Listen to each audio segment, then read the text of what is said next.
Maglilikha ang proyektong ito ng Canadian Premium Sand ng higit na 700 trabaho sa panahon ng construction at mga 270 permanenteng posisyon.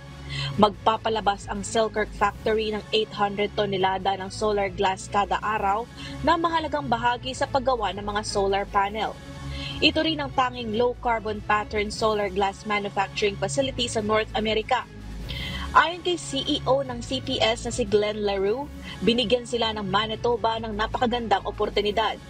Ang proyekto ay maglilikha ng $200 million o 8.2 billion pesos na buwi sa loob ng 10 taon at magkakaroon ng positibong epekto sa ekonomiya ng lalawigan.